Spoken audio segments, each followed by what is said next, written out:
জাপানে এখন এসএসডব্লিউ ভিসায় প্রচুর মানুষ নিচ্ছে। এই খবরটা শুনে আমরা সবাই ভাষা শিখতে শুরু করি। দিনরাত কষ্ট করি, এক্সাম দেই, অনেকে পাশও করি। তারপর কোম্পানি খুঁজি, অ্যাপ্লাই করি। কিন্তু এখানেই আমরা একটা বড় ভুল করি। আমরা ইন্টারভিউয়ের জন্য প্রপারলি প্রিপারেশন নেই না। কেন ভাই?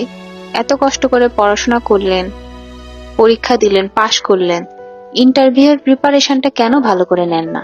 আপনি কি জানেন ইন্দোনেশিয়া আর নেপালের ক্যান্ডিডেটরা কি করে? ওরা শুধু ল্যাঙ্গুয়েজ শিখে না, ওরা ল্যাঙ্গুয়েজ শেখার পাশাপাশি যে স্কিলে জাপানে জব করতে আসবে সেই স্কিলে আলাদাভাবে ট্রেনিং নেয়, প্র্যাকটিক্যাল কাজ শেখে, ইন্টারভিউ প্র্যাকটিস করে, কিভাবে কথা বলতে হবে আগেই প্রিপেয়ার থাকে। তাই ইন্টারভিউ দিলেই ওরা ইজিলি সিলেক্ট হয়ে যায়। আর আমরা ল্যাঙ্গুয়েজ পাশ করেও ইন্টারভিউয়ে গিয়ে স্ট্রাক হয়ে যায়। রেজাল্ট, কোম্পানিগুলো বাংলাদেশ থেকে লোক নিতে ভয় পায়।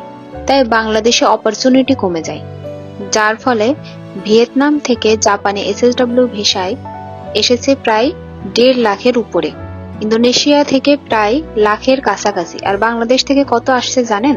মাত্র 10,000-এর মতো। সো রিয়ালিটিটা ক্লিয়ার করি, শুধু ল্যাঙ্গুয়েজ এনাফ না, স্কিল প্লাস ইন্টারভিউ প্রিপারেশন দুটাই প্রয়োজন। আপনি যদি সত্যি জাপান আসতে চান, আজ থেকেই প্রিপারেশন চেঞ্জ করুন।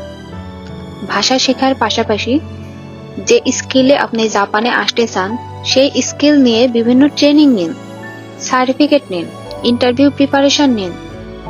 আপনি যদি সত্যি নিজেকে রেডি করেন, স্কিল, কনফিডেন্স, ইন্টারভিউ সব ঠিক করেন, তাহলে মনে রাখবেন নিজে যোগ্য হলে ভালো কোম্পানি আপনাকেই খুঁজে নেবে। আর যদি প্রিপারেশন না থাকে তাহলে পাশ করেও লাইফে ফেল করবেন। সো ডিসাইড নাও।